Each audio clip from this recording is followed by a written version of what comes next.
And someone I met on Lunch Club basically said, all the stuff you do in your free time, like meeting people and writing online and stuff, like you would get paid to do that if you were in venture. And his advice to me was to get on Twitter. He basically said, like, you pick an industry and you follow the smartest people in that given industry. And then very quickly you get like an IV into the brain of like what the smartest people are reading, writing, who they hang out with, how they spend their free time, and all of this kind of stuff. And then you get a really good bird's eye view of like what the ecosystem looks like. And very shortly after getting on Twitter is how I got my first job in venture.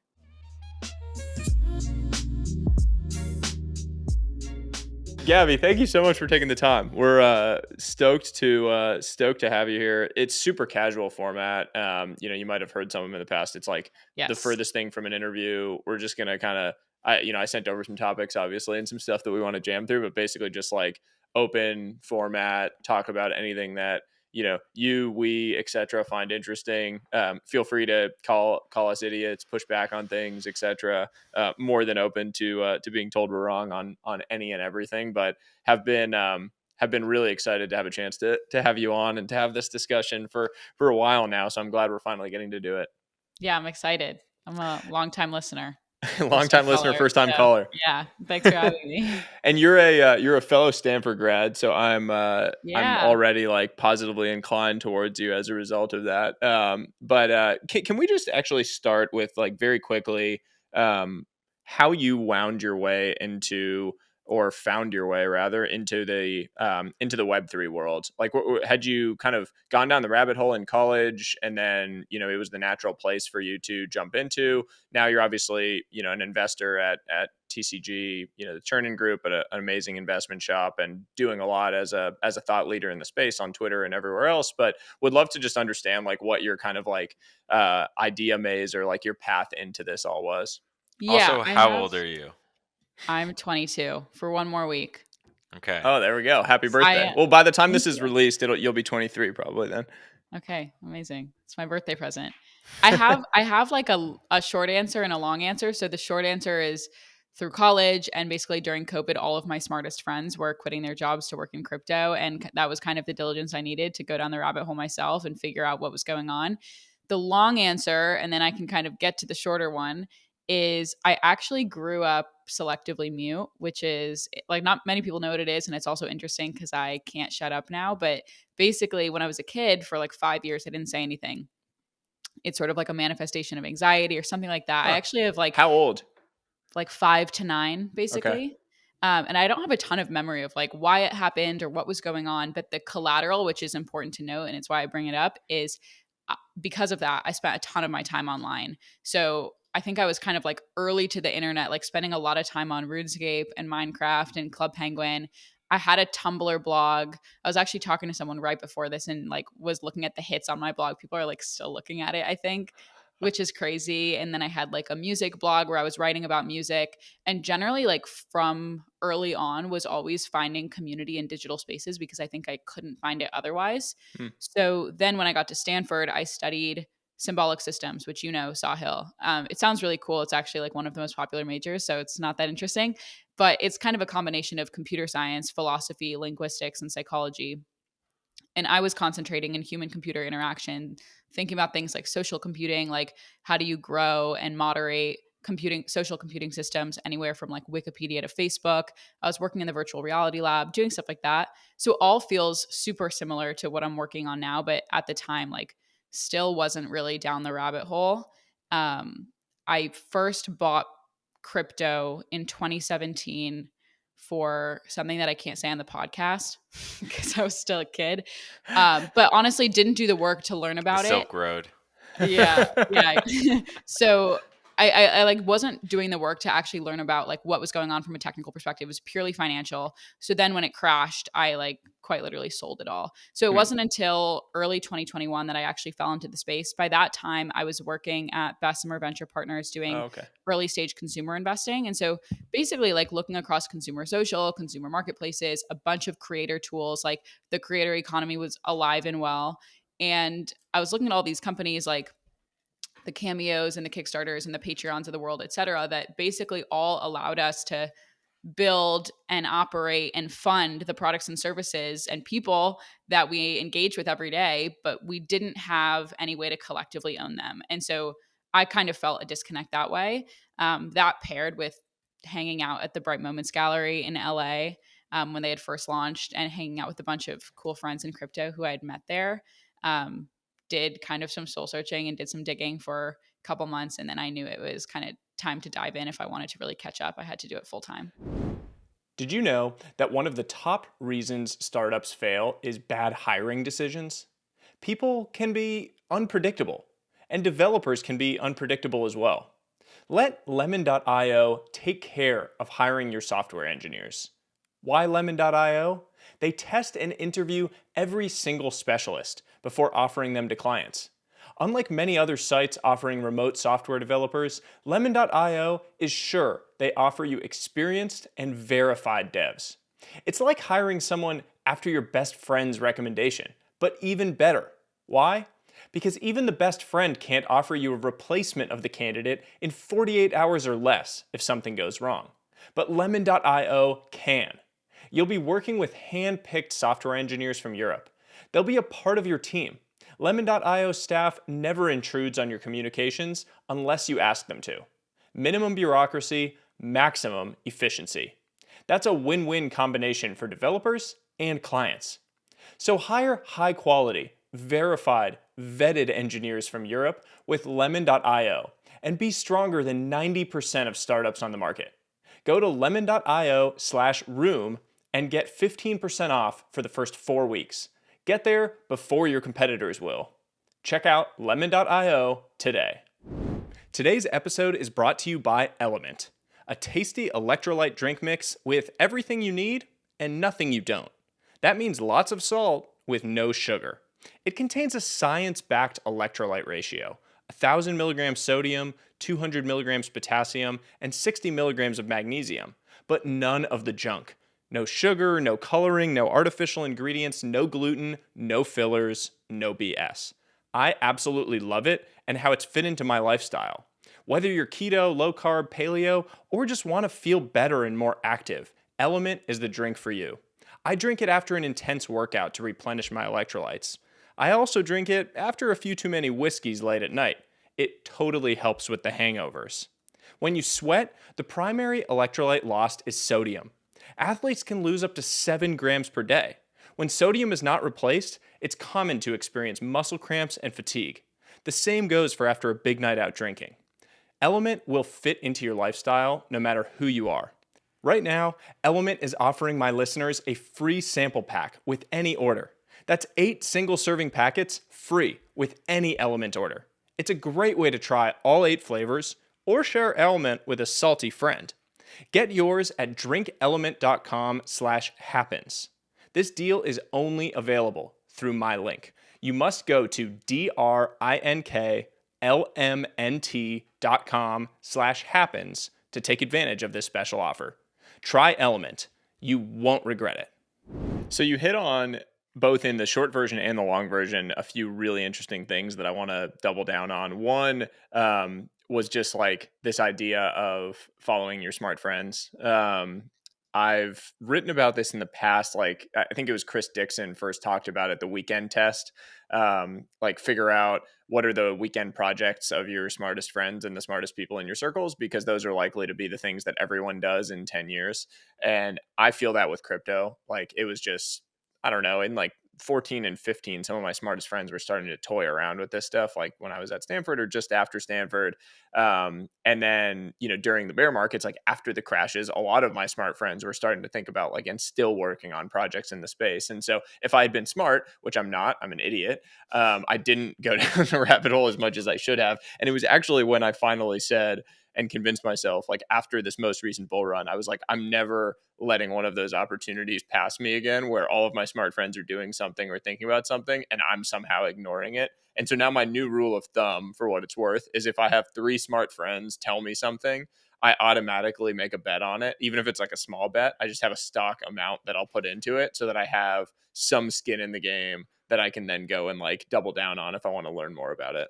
The other one on top of it is just like invest in your friends. And I kind of got burned by not doing that multiple times this year smart friends either starting companies, but kind of more specifically because I saw the turnaround of like my inaction, starting NFT projects, like kind of during the bull run. I wasn't sure how seriously I should take them, but knowing my friends and how hard they work and how thoughtful they are, some of the coolest projects. And now I'm like shilling them on my Twitter and I have no bags in them and I can't afford them anymore.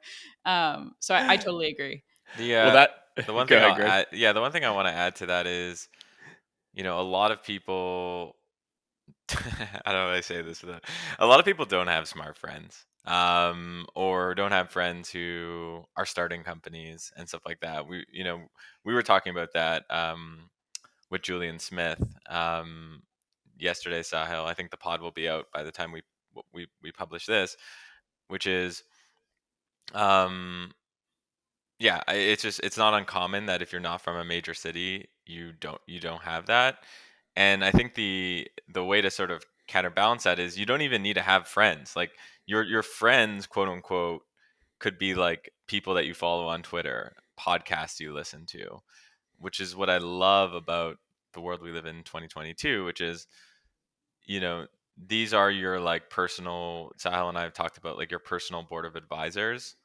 Like you don't need to be friends with Sahil and I, if you think we're smart, and you can just like think about what would Sahil do? Like what would, what's a framework he would do to approach this problem? This And is it kind of also goes. like, sorry, it's also like how I got into venture. I was working abroad right before COVID. I just like candidly didn't know what I wanted to do with my life. I was working at an HR SaaS startup in Israel. I just like wanted to learn the language. I wanted to live on my own there. And I was using Lunch Club, like that app to meet up with people who are like working in tech in your area. And someone I met on Lunch Club basically said, all the stuff you do in your free time, like meeting people and writing online and stuff, like you would get paid to do that if you were in venture. And his advice to me was to get on Twitter. He basically said, like, you pick an industry and you follow people, follow the smartest people in that given industry. And then very quickly you get like an IV into the brain of like what the smartest people are reading, writing, who they hang out with, how they spend their free time. And all of this kind of stuff. And then you get a really good bird's eye view of like what the ecosystem looks like. And very shortly after getting on Twitter is how I got my first job in venture. Yeah, I mean, these opportunities have been decentralized. Like, you no longer need to have gone to Stanford or be at Stanford in order to have smart friends. I mean, you even said it from earlier in your life, like when you were dealing with that, the adversity of what you mentioned when you were a kid. You sought out online communities, and that was like before the boom in online communities too. That was like the early days of it. But today, I mean, with the proliferation of the internet and cheap and free internet, a kid, born on the streets in India has the opportunity to do that and participate in those communities and be in discords and learning and being around those quote unquote smart friends, in a pretty similar way. And so there is like an evening of the opportunity playing field globally that is simply amazing. I think that has happened over the last 5 or so years, and will likely just continue to accelerate at an exponential pace, hopefully. So pretty exciting to hear that and walk through it. I want to transition to just talking about some Web3 ideas and things that are happening in the space while we have you, because um, the timing of filming this is actually pretty phenomenal. Like, I'm glad we didn't film it 2 months ago or whenever we first started chatting about it, because a lot has happened, in the space over the last couple of months. A huge crash, being one of them. We've all seen the news on it. Every media, mainstream media companies like dunking on crypto as though it's all everything's a scam. Web3 versus Web2 is like the new hot debate on Twitter, and people are like fighting and doing podcasts debating it, which is just like fun as a casual observer to just kind of like enjoy the roasts in both directions. But a lot's going on, and the reality is always that there are shades of gray. Nothing's ever black and white, at least in my opinion. And so I'd love to just like pick a few ideas within Web3, trends, ideas, concepts, etc., and just have an open discussion around them if that works. Yeah, let's do it. So can we start on work to earn? I want to talk about STEPN. Is it called STEPN or STEPN? I don't know how you I do pronounce step it. in. Okay, STEPN. That's right. So for people who aren't aware of this, and I wasn't prior to, I don't know, maybe a week ago or so, this is kind of part of this whole, and you guys, by the way, are much closer to this, so please correct me if I say anything stupid. This is part of this whole trend within Web3 called work to earn. So, basic idea being you can like provide some service or do some work or something and earn as a result of that. Sounds kind of funny as like a concept because that's what we've always done. Like I've gone to work and earned money, and so like that's a general idea that people should understand. But there have been several companies actually who have been extraordinarily successful in doing this. Like Helium is probably the one that comes to mind for me. That was an early player in this. Helium provides, what is it, like Wi-Fi connectivity effectively, Yep. in a decentralized way, which is a really cool use case actually. And when I think about Helium, you could go in the early days of it, buy a Helium hotspot, and basically you would pay some upfront, capital to invest in one of these hotspots. You'd put it somewhere, and people could leverage the Wi-Fi capacity you were creating with your hotspot in order to and pay you basically to use the bandwidth you were creating. And so The you could other kind of, super, sorry to interrupt, but like the other okay, super interesting thing there is like Helium wasn't always like a token based or kind of like huh, crypto based company. Like they had this vision of a decentralized wireless network and they were doing it for a while. And then I think it was in 2017, they basically went bankrupt. And I think it was an engineer at the company who said, hey, what if we use these cryptographic tokens to incentivize people to buy and run the hotspots? And they tried it out, and like that's how Helium became what it is today. So that's really I cool. agree, So it's like my favorite case study. I didn't know that. It's very cool, and it's very cool because it's an industry like utilities are a massively staid industry, right? It's like a monopoly, and it's like a sanctioned monopoly at the national level where there's just a few companies that are allowed to do this, and the capital intensity of starting a new one is too high, so no one can do it. And so doing it in a decentralized way sort of makes sense. Helium has been extraordinarily successful. Greg, you and I talked about Anthony Lewandowski, the auto guy who got pardoned by Trump, had started Pollen Mobile, which is another one that's doing mobile, that I think is doing quite well actually, and it's the same thing as Helium basically, but they're doing mobile hotspots that you can buy. So there's this like general space that's been developing and growing. I think those are some really cool use cases. But now in comes this company STEPN, which is a subsegment of work to earn called, I don't know, move to earn or walk to earn. And the basic idea, I think, is you buy like an NFT of a sneaker, and that's kind of like your ticket to ride, like your entry cost, and then you digitally, using wearables, etc., track your movement, and you get paid in the tokens of the game for moving, like for walking. And so people in the early days of it were literally like you'd go walk and you'd earn tokens. And as more and more people started to pick up on this, on this game or on this community, the cost of the NFTs was going up, the minting cost for kind of getting a sneaker was going up, and the value of the tokens was going up because more and more people were participating and finding value in it. And so it was kind of driving it up. So the people that were in early made like pretty astronomical sums of money, I think, by literally just walking and participating in this. So, with that as a preface, I want to talk about this both in a specific case and then in a more general case. But would love your guys' thoughts on this because I have very strong thoughts on it. I want to put it out first before I dive into mine. Yeah, I have maybe I'll start off with like a general statement and then kind of explaining how the token economy works, and then I'll talk about the good parts of it, and then I'll get into the good stuff if that sounds good. That So sounds great.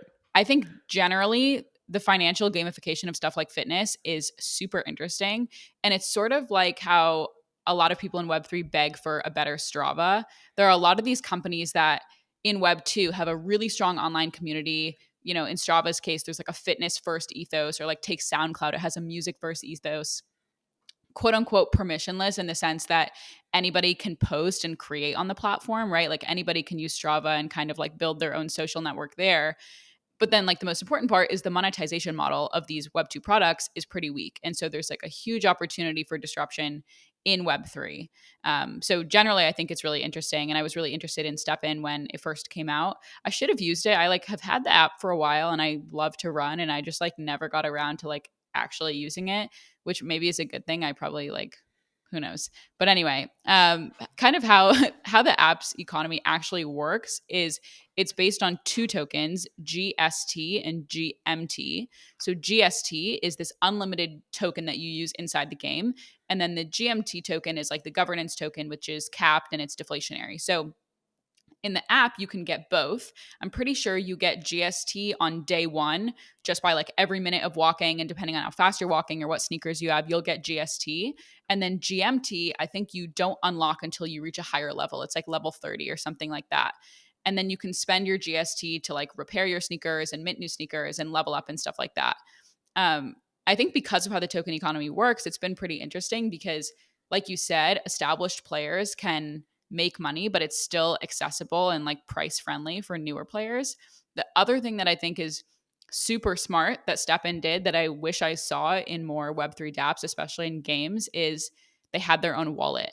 Like when you think about it, think about all these Web3 dApps that are actually pretty consumer friendly. Like, let's say you love electronic music. Like, you can go onto any of these Web3 music sites and see like digital native, Web3 native artists who are putting out amazing music. And then the first step to get involved is connect wallet. Oh, I don't have a wallet. Like, immediate churn, right? Why would I use it? But with STEPN, it's like you get on, it's like, oh, interesting. Here's a financial incentive for me to try it out. You don't have a wallet, make one right here. And I think it's a huge reason why it did so well. And I think it like really deserves props for that. But I guess now the question everyone's asking is like, how long until the music stops, right? Like, yeah, how is this not a Ponzi scheme? That's like my my question. So, I mean, like to cut to the chase, the in-game economy is not sustainable as it is. STEPN has a lot of time to figure it out. So I'll kind of explain why it doesn't work. And by no means am I like a game economy expert. So this is very high level. But also just kind of like sidebar, it's really funny. Literally yesterday, someone on my team texted our group chat a picture of a literal NYC subway ad for a STEPN competitor called Step. Walk to earn, same thing. It's crazy. So it's already coming out. And like at the end of the day, like whichever one is the best token model is where consumers are going to go. Right. But basically, and credit to Amanda Young, she wrote this really amazing mirror piece about STEPN and the in-game economy. And like this was really helpful for me to understand. Yeah. Basically, when we think about virtual game economies, there has to be a balance between the faucets and sinks. So it's a balance between the rate at which assets are issued into the game and the rate at which assets are consumed. So you have like stuff in equals stuff out, right? Like you have to have a balance. So the problem we're seeing with STEPN today is the current sinks are net inflationary. So the current sinks on STEPN today are like repairing your sneakers, leveling them up. And what it does is it leads to increasing or restoring the emission rate of GST and GMT. I also read another piece from Nat Eliason. I don't know if he's come on the podcast, but he should come on. Not yet. He's great though. He's like a STEPN maxi, or like he was using it a ton. But he basically brought up that STEPN has this runaway sneaker breeding problem because there's no burn mechanism in place for getting rid of all of the excess sneakers. Like people are minting and minting and minting. And so eventually they're all going to become worthless, or you're going to have way too many people getting top level sneakers with the highest earnings, which would result in the token price falling. So you're kind of at this standstill now. And even if you go onto Dune Analytics and check out the STEPN dashboards, you'll see the amount people are minting new sneakers has slowed down, and people have been withdrawing from the game for a few weeks now, I think because they realize that like the music might stop. So what can they do? I think what they can do, like I have this framework for consumer that I actually created when I was mostly investing in Web 2, but I think it carries over. And it's 4 questions that I ask. Why do people come? Why do people share? Why do people stay? And why do people pay? And 2 of the questions are kind of related here. I think when it comes to Web3, people can certainly come for a financial incentive, right? Like Looks Rare is another good example. They're airdrop tokens, and now you're incentivized to go check it out because you have a stake in the business. I made bank on that, by the way. Oh, really? Yeah. Congrats. We talked about that on the pod at one point. Awesome. That was like my last foray into like speculative Web3 stuff. Yeah, I mean, we'll see. It's super interesting. But so people can come for a financial incentive, but if they're staying for a financial incentive, I think that's a problem. People should be staying, especially if it's a game, they should be staying for the love of the game. So STEPN can make the user experience better, right? They can make it more social. They can make it feel less about money. And maybe also figure out a way to bring external cash into the business, which I think is something they're trying to do. Maybe bring on like partnerships, like they have the A6 partnership, bring on like local vendors, stuff like that. Yeah, so first off, I love that framework. Why do people come? Why do people share? Why do people stay? Why do people pay? Just to reiterate it, I think that's like an amazingly like beautiful, crisp, simple way to think about these things. So thank you for sharing that because I think that's awesome and it's a great one for people to remember and take away from this. My whole thing with these models, and I we talked about it with Jiho from Axie Infinity when we had him on. Um, and it was before they had kind of their crash in the token a little bit as well and the hack and all of that stuff. So I'd love to actually have him back on for more of a discussion. But my challenge with all of these models is like there has to be utility net of the money you can make from these things in order for it to be like creating value long term. Like I look at it and I just say, like, where is the money from? The money is from new people buying into it, and you're paying out rewards from new people buying in. That to me, I'm like, that's the definition of a Ponzi scheme when I look at it. I'm like, I come in and I'm getting paid from the rewards of new people coming in. And so it's like a pyramid that you're just creating where new and new people need to keep like it needs to keep growing. And so when you mentioned partnerships, when I was thinking about it, like how do you fix this problem and create a sustainable ecosystem? The two that I came to were like community value and partnerships. And so partnerships I think is really interesting because they have sneakers, right? Like how much would Nike pay to have you be able to pay extra to get like a Nike branded sneaker within this game? If this becomes this amazing thriving community and all of a sudden I can like pay more to have, I mean, it's basically like what Fortnite has with dope skins in the game, right? Like how much would I pay to have dope, Nike shoes in this game where now I'm like, it's a digital flex in the same way that people like to flex in Fortnite with their cool skins. So now do you have like, it's not just money from new users coming in. Now I have a partnership where there's net new dollars coming into the system that can be used to, invest in growth in it, build out new functionality, track different activities, foster the community, host live events. Like there's all sorts of new things then. And I think that net external money coming in and partnerships would allow you to kind of like build out real community value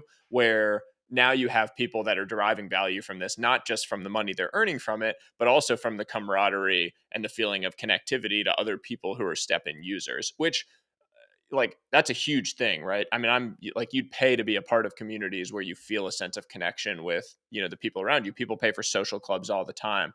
Could this become like a social club feeling where you're actually generating utility and feeling positive irrespective of whether or not you made money on it? You just want to be a part of this community. So that was where I was shaking out on it was like it looks like a Ponzi scheme to me. I feel like it's going to come crashing down, but is there a path where you can kind of play with some of these things and it continues to grow to the point of viability? Probably. I think the smartest thing that STEPN did was make it invite only. Basically, you need an access code to, like, Gabby. I don't even know if you'd be able to download it and use it today. I still think you need an access code. And there's this I think Andy Warhol said, or one of the founders of Studio 54 said this great quote, which I think applies to building social products and Web3 products, which is Studio 54 was a dictatorship at the door, but a democracy on the dance floor. It's so And funny you say that. It's like my favorite quote ever. yeah, I I bring it mean, up all the time. it's a late checkout Can you say it quote. again, Greg? Yeah. I want to look it So up. Studio 54, for those who don't know, by the way, like famous club in the 80s where like all the celebrities used to hang out, is a Studio 54 is a dictatorship at the door, but a democracy on the dance floor. I think that if STEPN were to win, they would need to basically, to your point, Sahil, be building that democracy on the dance floor, be building that community, be building that great experience, or else there's nothing here. Yeah, that's a cool. I love that quote. That's really really cool. I agree with you. It's like you create that feeling of exclusivity, and like it's sort of the same model that like But you know why it's zero important, right? bond. It's important because it gives the product team at STEPN the product cycles to basically be building in the background. So they basically Mm, have the invite only cohort as let's get key insights to actually how people want to use this product. And then let's go spend 2, 6, 9, 12 months product cycles, be building in the background to actually build like the core experience. I think the mistake that a lot of people make when they're building consumer products is they build something and they take ads out in the New York subway. Like like that's a bearish signal to me. Because I think that like um having 10 million users on Step on day one is actually more chaos than they really need. You really just need a small amount of chaos, enough chaos to learn. I love it. I mean, I think it's like super, super interesting way to think about it. You framed it up for me in a different way. So, more to come on this one. We should definitely have Nat and do a follow up on this. I just pulled up his piece, and also you mentioned Amanda Young. That's an awesome piece as well. I had read that one actually. That was a great piece on Mirror. So shout out to both of them. We should do a follow up on this, Gaby. We can have you back on, and we can do a roundtable on this stuff and a deeper dive on it. Let's do it. Let's switch gears to a few other ideas and things. So one other one that I wanted to talk about, and then I can open it up. Insurance in the Web3 space. So this is like admittedly half baked, but one of the things that I've perceived as a roadblock for um, the next billion users of crypto. Everyone talks about that. Like, how do we on ramp the next billion users? Right now, you have like this tiny percentage of people who are sort of crypto native or like digitally native that have kind of played or understood the space, and then you have my parents and like this next billion who have no idea and also are just like inherently skeptical probably and a little bit scared because the media has created a narrative around all of this. One of the things that I think jumps out as a reason for that is like constantly brought up to me is, oh yeah, but these accounts aren't like FDIC insured, or you don't have insurance in the way that you do if you put money with Bank of America. People are like, well, if I have money with Bank of America, I know my money's not going to just disappear, which if you talk to a Bitcoin maxi, you probably get a different answer. They would tell you that your money might disappear and the government might just take it. Depending on what country you live in, maybe that is true actually. But I've often wondered like whether there were opportunities, and maybe people are already, trying to go after this to just create more like interesting insurance products that these platforms can leverage and acquire in order to provide more certainty or safety to on ramp, more skeptical users to the space. Any thoughts on that in general? Yeah, I mean, I guess first to point to like why don't we see that or see a ton of it yet? It's like pretty simple in the sense that insurance companies don't like insuring volatile things, right? And so they're not going to move into the space. But I think the big question of like, how do we actually solve this problem is how do you assess the intrinsic value of a digital asset, which is an entirely new asset class, right? You could argue that you could like abstract it all away and say an asset is worth exactly what someone is willing to pay for it. But clearly, we've seen how that might fail, right? Like, is that really the case? Is the market price actually the price at which the asset should be insured? So That's a good point. I don't Yeah, that's a think, good point. It's not like a diamond where you're like, hey, I know that this 2 carat, diamond with these properties is going to be worth roughly this. And so I can insure it at that level. I yeah, saw a good TikTok last night. Warren Buffett's first TV interview. Have you seen this? No. I haven't. He basically he's like, I don't look at the prices of stocks. Like, just because someone is willing to pay $70 a share doesn't mean I believe it's worth $70 a share. It could be worth $20 a share, or it could be worth $150 a share. Like, that's basically the idea. And if Yeah. he's saying that for like Coca-Cola, Yeah. then you know, Do Yeah. At the Kwon's same stable time, coin, like I don't yeah. know. Yeah, I don't know. Yeah. I mean, the counterpoint to this, Gabby, in my mind, is like, insurance companies don't want to move into it. The flip side of that is there's a price for every risk. And so I imagine if you went to an insurance company and were like, hey, I want to insure every account that we have at this entire place. And the reason it's super risky is because hacks happen and they have historically happened and, shit happens, right? And within crypto, just given it's all pretty new, we're in the like earliest days of something that is a broader, secular movement. Shit's going to happen. And so the risk is much higher than like Bank of America getting hacked and you Yep. losing all your money, probably. And so the price of that risk is really high. And so the platform would have to pay absurd premiums, probably, and deductibles in order to acquire that insurance. What I wonder is whether someone should make the bet like a new platform should come along, making the bet that boomers or older consumers who are skeptical will really value knowing that they are 100% or 110% covered by like, FDIC 2.0 insurance on X platform. So like Sahil's platform, it's like Coinbase, but it's Sahil's Coinbase is 100% FDIC 2.0 insured.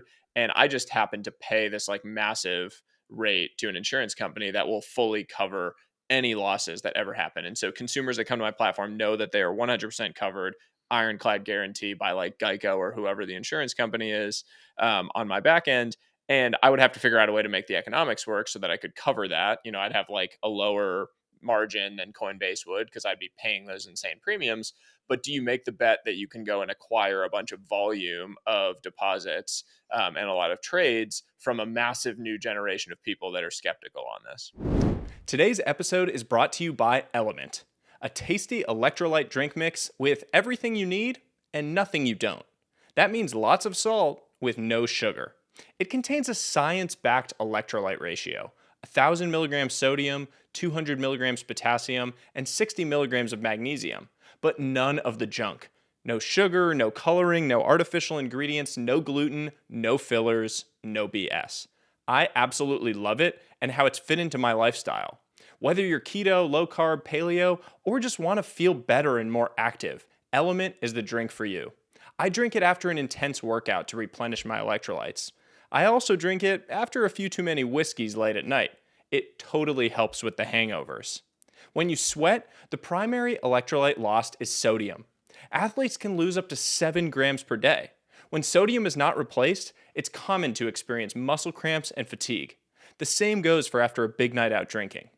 LMNT will fit into your lifestyle no matter who you are.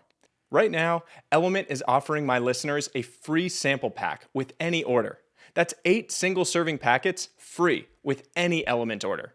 It's a great way to try all 8 flavors or share LMNT with a salty friend. Get yours at drinklmnt.com/happens.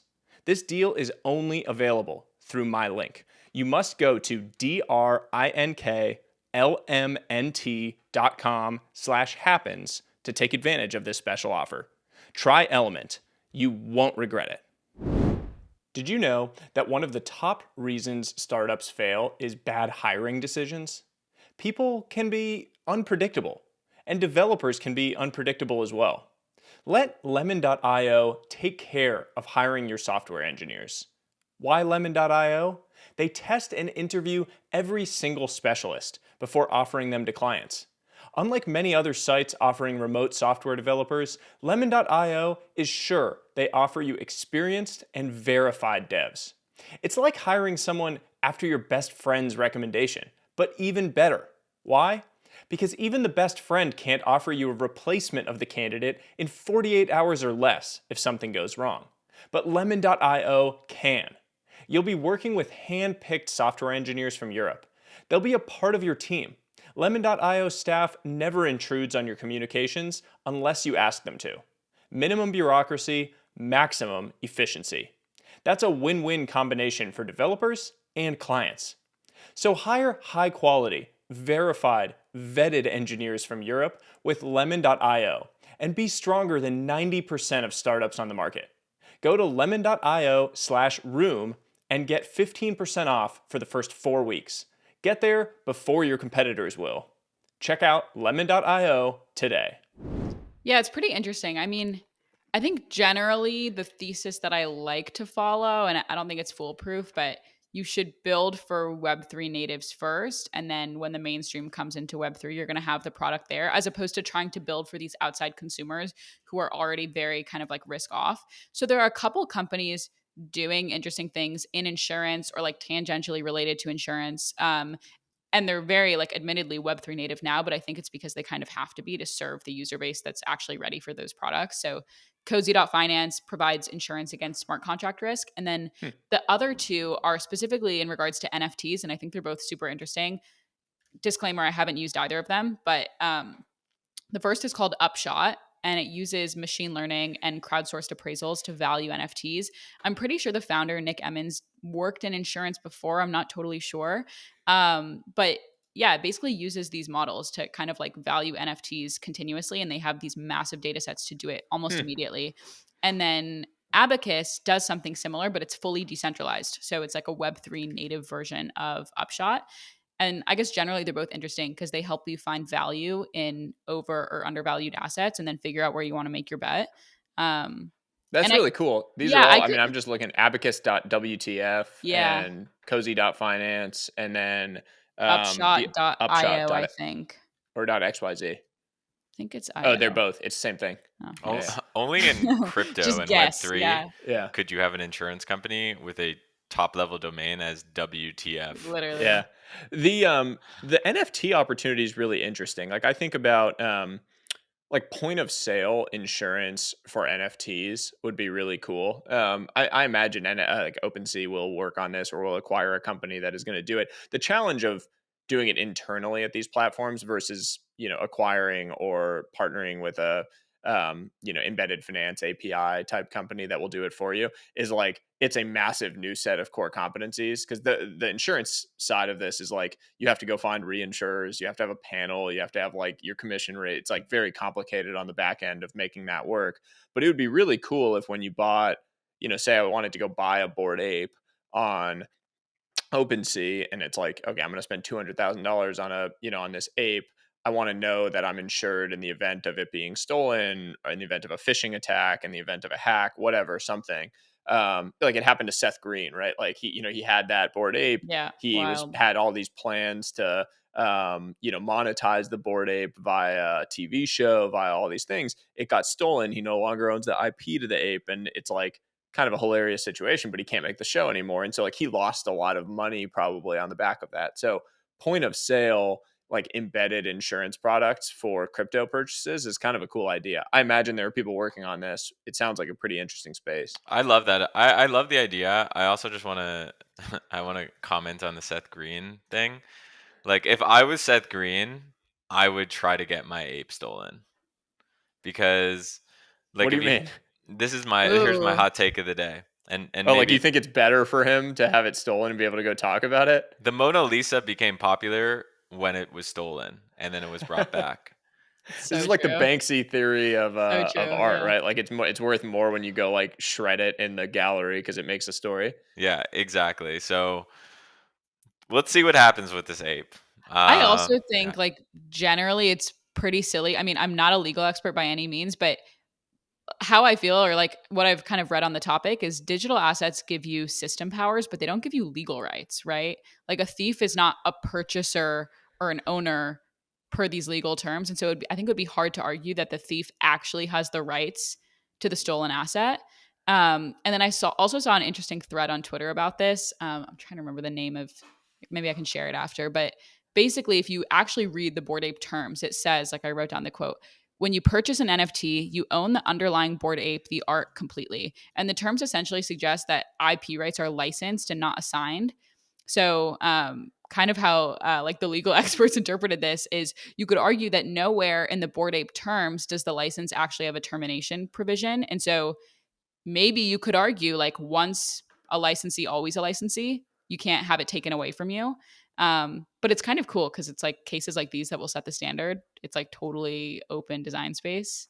Yeah, I mean, that's what I find fascinating about the space, by the way. Like I'm the furthest thing from a, like fully red-pilled person in general. But I find it so fascinating intellectually to just see this like laboratory of ideas that's getting constantly like bashed by things from the outside, broken, remade, figured out. Like, I mean, the Do Kwon situation, by the way, like a funny story that I just feel like we need to talk about. I had DM'd with Do Kwon, like he had followed me on Twitter. We were DMing. I had like scheduled a time to have him on the show. It was going to be on like a Thursday. We were going to have him on the show for an interview. It was going to be like, huge. He was pretty big. He would have been a huge guest within crypto. And literally that Monday was the Monday when Terra went to zero. You guys and the whole thing happened. Like maybe another time. Well, no, I didn't. So I didn't hear anything. We didn't hear anything like Monday, Tuesday, Wednesday. And I was like, Greg, there's no way he's coming on the show, right? Like this dude just lost $60 billion of people's value. Like there's no way he's coming on tomorrow. And we got an email from his assistant on like Wednesday night being like, Do-Kwon will not be able to do this recording, unfortunately, at this time. We look forward to like discussing in the future. And I just replied and just said, yeah, I figured. Oh my God. But like it was the timing of it. I mean, can you imagine? I wish we had been able to record it, because getting to release the episode ex post would have been so unbelievable. Yeah. Because I mean, that guy Wild. was like, he wasn't afraid. He didn't shy away from Yep. from words. Yeah, I do think, I mean, like, it's just been interesting to see the kind of the intellectual gauntlet around all of this stuff, and like the number of smart people that are around it, the number of smart people that are detractors of it too, and that are like kind of forcing people to to push and level up around all of it. I just find Definitely. really interesting. I think being in crypto and also being in venture, it requires you to have like a real opinion on things. You can't be successful in venture if you're just agreeable, right? Like it's the contrarian bets that have outsized returns. And so I think it's helpful to be in a space where there's so much controversy all the time, because it requires me like on a daily basis to figure out like, what do I stand for? Why am I in this ecosystem? Like, what do I actually believe in? And what are the companies that I want to push forward? And it requires you to have an opinion on like where you see the future going. And I think it's Ye- a good thing.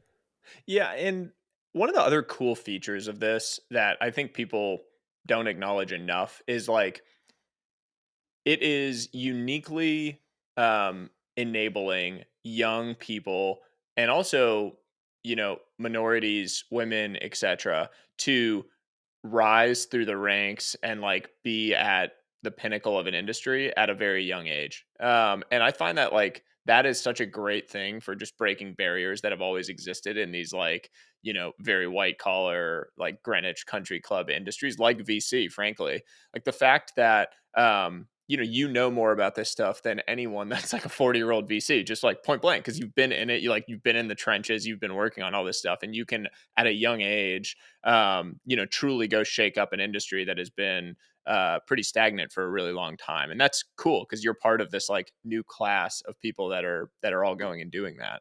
Yeah. I mean, two things there. I mean, first of all, like I have to give it all to my team. I think TCG Crypto is just one of the sickest teams ever. Definitely the coolest team Well, that I've Jared's ever been on. amazing. Jared is amazing. John is amazing. My whole team's amazing. And like, I don't think we would be able to do this, especially as young people. Like, we're a relatively young team, if we didn't have that kind of support. But then also, if there's young people listening to the podcast, like selfishly, when I was moving into this space, I was kind of thinking about like, okay, I'm young.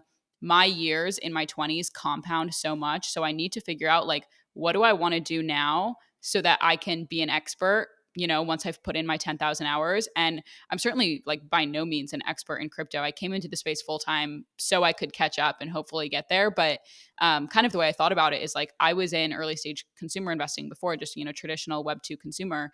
And there are decades of history that I missed, right? Like I either wasn't alive or I was in elementary school or something like that. Like it would be incredibly hard for me to compete with people who backed these massive companies and had that type of experience. And crypto is so new. Like the reason that I decided to actually enter the space, I remember the day I had lunch with Brian Flynn, who's the founder of Rabbit Hole, which is very full circle because we ended up co-leading their Series A with Greylock. But I literally told Brian, I was like, I'm going to buy you lunch every single day until I figure out like all these answers to my stupid questions. So I brought a notebook and we had lunch and we put together a timeline of like big events that had happened in crypto, starting from the creation of Bitcoin to the ETH ICO to the ICO boom to DeFi summer, where everyone made a ton of money and then spent all that money during NFT summer, and then everyone has a profile picture as their an NFT as their profile picture, and like all of these interesting things along the way too. But then you kind of zoom out and you realize that the interesting things on the timeline and like the real foundational aspects that allow you to build interesting things for consumers happened on the second half of the graph. So I saw that timeline and I was like, okay, we're actually way earlier than I thought. And there's a massive sort of like arbitrage opportunity for young people to enter the space and actually become experts. And so it's sort of selfish, but like that was another decision that I made. You hit on an amazing piece of advice in there that I think like is worth reiterating for all young people that are listening. I mean, honestly, not just young people, anyone listening who is looking to kind of do something new or make a change. And that's like this whole idea of playing games you are uniquely well suited to win.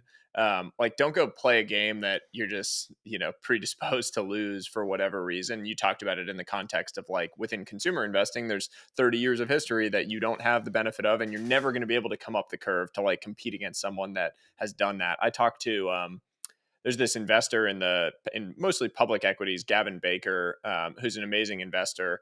And he's talked about it on a few podcasts of this idea that like, he's one of the only people now that was around for like the .com boom bust and 0809 and all the way through to the current tech trends. And so he's just like, it's very hard to compete with me because I've read the 10Ks and 10Qs of every single technology company over a period of like 30 years or 20 years, and you can't catch up to that. Like, you're not going to build up that embedded experience set that I've been able to accumulate over this long period of time. And so when you think about crypto, and you brought it up in what you were saying there, it's like that was a game you were uniquely well suited to make an attempt to win, at least, because you can come up the curve and you can do those things and hustle in a way that gets you at least on the same playing field as anyone else that is possibly in it. And then lucky breaks, things happen, your hustle, your energy gets created, etc.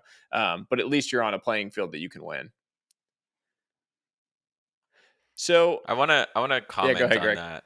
And first of all, I totally agree with you.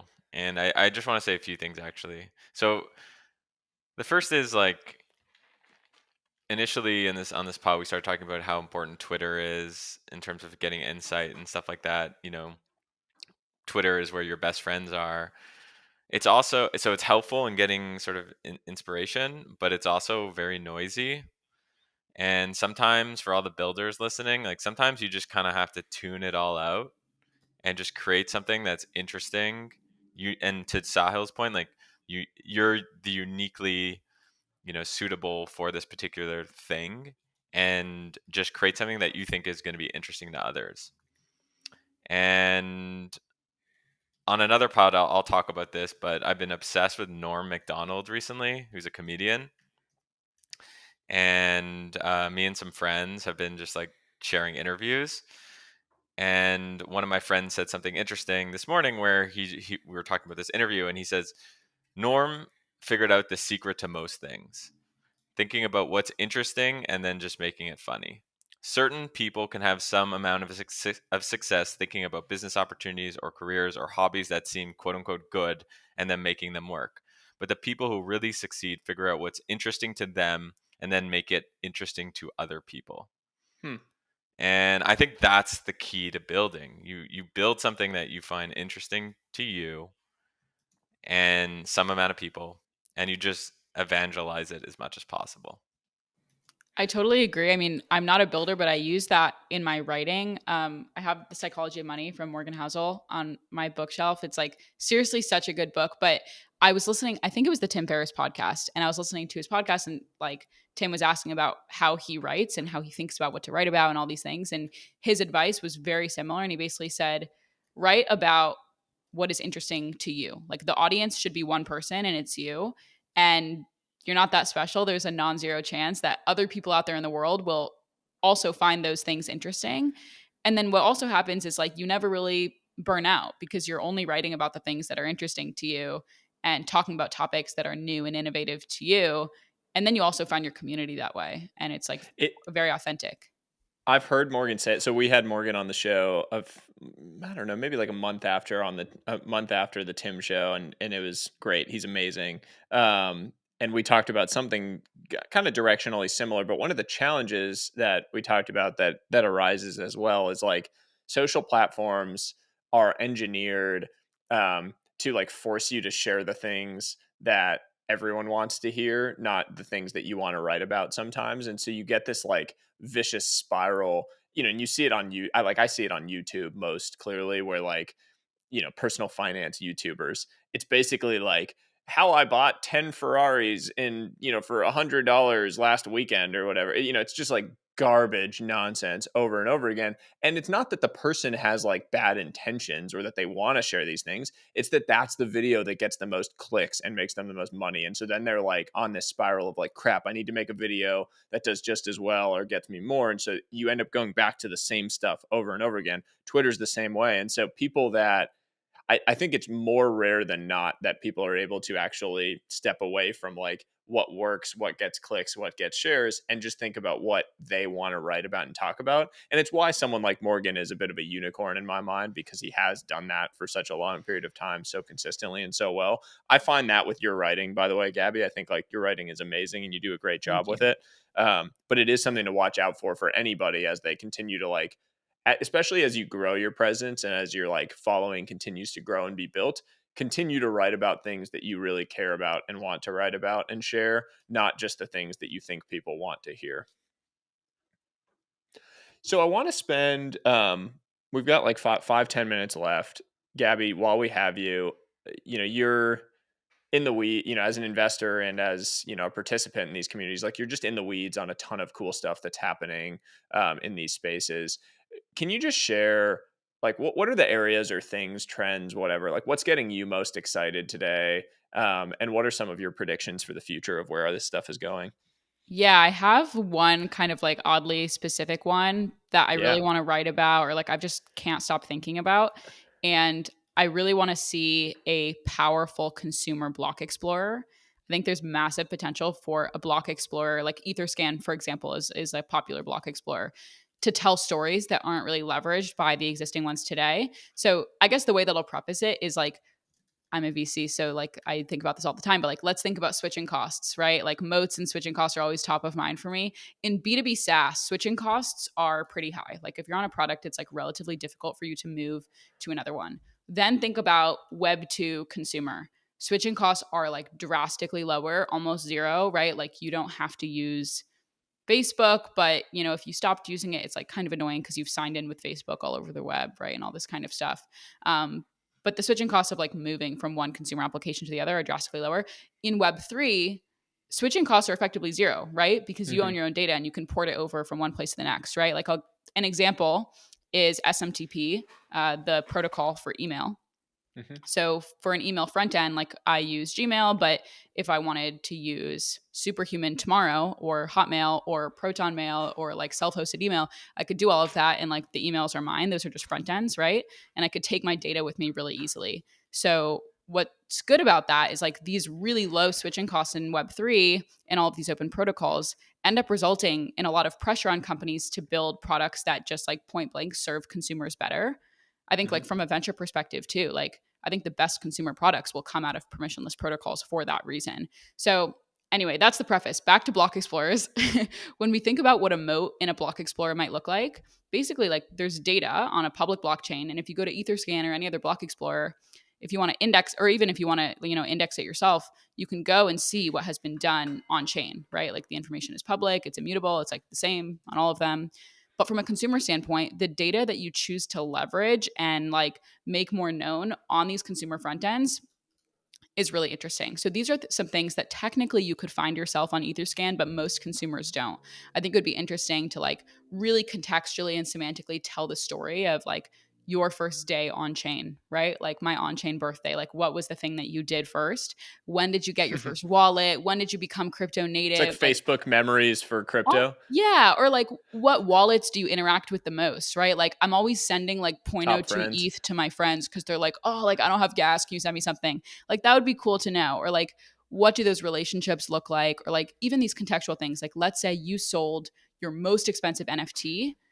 I want to know what you just did with that liquidity. Like there has to be a reason. Can I dumb it down for our Please, Web2, for everyone actually? For me, Greg. Can I dumb it down for Zahil?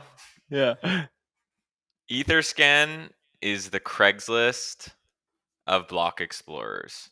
So if you go to Etherscan, it's like super. I mean, I think it was launched in 2015.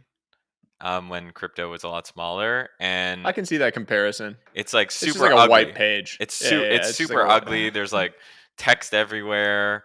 The reason you use it is for like really important transactions because you're I'll send Gaby, some ETH, and I want to make sure it gets there. But then all of a sudden I see like 100 data points, and it's like, it's not like when you you go and you buy like a sandwich from the store and it costs like $12. It's not like, and you get the receipt. It's not like you see like a million data points. You know what I mean? You see like, oh, it was $12 and it was approved. Like, that's all I need to see. So I think there's like two layers to this. It's the first layer is, what do I need to see, like from a trust standpoint? And then number two, what would be really cool to see, i.e., like what Gaby's suggesting, like nostalgia and stuff like that. And then number three, it's just, how do you package this all up in a non-Craigslisty cool way? Yeah, I think like the general term for all of these companies working in this space is human readable Web3, like making it make sense. There's actually a consumer block explorer that I'm super excited about. Like I have a friend building it, but I don't think I can say the name yet. But like another one that's sort of playing in a similar space is Polyweave, which just launched recently. And it's basically like a Etherscan API. And I'm pretty sure what it does is it just like makes your transactions more readable. So you can actually see like, oh, you minted an NFT on this date for this amount of money, or you sent something to this ENS address, and it just makes it easier to understand. The funny thing about these names of all these companies, so I looked up Polyweave because I wanted to find it, and I literally, like the 12. first thing I clicked, well, it took me to like a protective fire retardant woven laminated sheeting website where I can like buy this for like building products. So I need to find, like, there needs to be a Web3 search engine where I only get Web3 results because that's it can be hard. Yeah, that's true. That's true. This is cool. I like the idea of like contextualizing and like giving me kind of curated interesting insights from the blockchain on a given day too is just cool. Like, there have been Twitter accounts that have built massive followings off doing this, right? Like even like whale activity or like NFT whale activity, that's kind of doing this, right? Like they're just scanning the blockchain, finding interesting insights that they can pull from it and delivering it in like a nice package that people want to consume. And that, like, you can take those insights and use them for something. Like in the NFT space, if you see a bunch of whales moving into some like lesser known project, you might want to go and buy into that or have a bag there. So that's a pretty cool idea. I like that quite a bit. So predictions for the future, give us one, like 5 years from now. Where do you think we're going to be? Like, do you think, I don't know, like what's the price of ETH 5 years from now? Oh, don't ask me that one. I don't know if I can do prices right. I have a general prediction. Well, we can all give a prediction. Well, I can say, it doesn't just I'm excited to buy and hold on to ETH for 5 years. Okay. Okay. So I think what about for 20 years? I think I'll be holding on to it. Okay. 20 years is a long time. It is a long time. You're 22 my whole life years all over again. I know, exactly. It's crazy to think about. But like, when the reason I asked the question is just because and I've talked to Greg about this, like my investing strategy is buy and hold things forever. Like basically anything that I buy today, I never want to sell, and I want to borrow against it. I want to like be able to, until like Bitcoin, Ethereum, or I own some Solana, but like basically Bitcoin, Ethereum, mostly the only things I own. And like, I expect to just hold these things forever. I hope they become a huge part of the ecosystem and there's a big thing around it. And I want to borrow against it in the future in the same way that I can borrow against my, S&P 500 stocks in my brokerage account. And so like when I think about these things, I'm thinking generally like 10+ year time horizons. It also makes you so much more purpose driven. Like when you see volatile price changes, it's like if you're on a decades plus long time horizon, it just doesn't matter. Yeah. And it's like the local or tourist thing. I've heard Sean Puri talk about this before. Like, are you a local or are you a tourist? And when it comes to getting things like, seasons change, locals know that, tourists, run for the hills when it gets cold or rainy. And so, just like long time horizons tend to make you operate more like a local with these things. You tend to be more resilient, and frankly, you view things as on sale when prices drop rather than being like, oh my God, I just lost money. Yeah. So it's just an interesting framing. Okay, well, give us one before we jump off then. What's like, give us one prediction for the future if you've got one. Yeah, it's online credentialism. Like, I think my hot take is like when I have kids a couple decades out, I'm not sure if they're going to go to college. back to Web3, like if there's an area of Web3 that's quite flawed, it's your online identity and the way that you kind of credential identities online. Today it's very much about what you have, like what's in your wallet, how much capital is there, how expensive is your PFP, and it's very little about what you do, even though people are doing really, really interesting things on chain. And so the problem is now it's putting this emphasis on exclusivity and capital, and it's not how the ecosystem is going to scale, and it's not how you're going to bring in high quality contributors. So I think if we can move towards credentialing based on-chain actions, we're going to see like a more equitable ecosystem, and it's going to have huge implications also for how people make money or learn online, which goes back to the college thing. So a bunch of companies doing tangentially related stuff in that space, like Rabbit Hole, Station, Layer 3, et cetera. And I think it's just going to have massive implications for, how we value things online. And it relates to what we were talking about with Sahil, what you were talking about with work to earn. Like, I think the bigger sort of parent to work to earn is X to earn. And then if it's basically like, what actions are you going to do on the web to earn some sort of digital asset that could be used for an online identity? So for example, Rabbit Hole, which TCG is an investor. I'm also an angel investor, or actually no, Late Checkout's an investor in Rabbit Hole as well. We, what they do is, like, if you want to learn about Uniswap, like there's like education around that, and you earn the Uni token for learning about Uniswap, and all of a sudden like you're earning credentials and tokens. So then it makes sense that, like, if I want to hire someone who understands Uniswap, I would go and work with Rabbit Hole for that. Super cool. It's a great place to wrap up. It leaves me with a lot to think about and go read about now too, with some of these companies that you just mentioned, Gaby. So thank you so much for taking the time to come on and jam with us. We'll have to do this in person again. Are you at New York at all this summer? I just moved to LA. I'll be in New York for NFT NYC and probably in and out because nice. I moved at a terrible time. So. Oh yeah, well. That's in a few weeks. Let's get together when you're out in New York. Would love to get the gang together. And I know I'm overdue to catch up with Jared Dicker as well. So we'll need to get the TCG gang together. Definitely. Awesome. Thank you so much. Thanks so much. Talk soon. Thanks so much for listening to today's episode. If you have any questions that you want featured in a future episode, email us at hi@trwih.com. Leave us a review at Apple or Spotify to help us grow the reach of this podcast. Until next time, we will see you soon. Don't let them see your joy, cause they just want you in that same old predicament. Misery, love a company, think on it, pray on it. Sip a cup of tea. Never let the world be broken in the borders.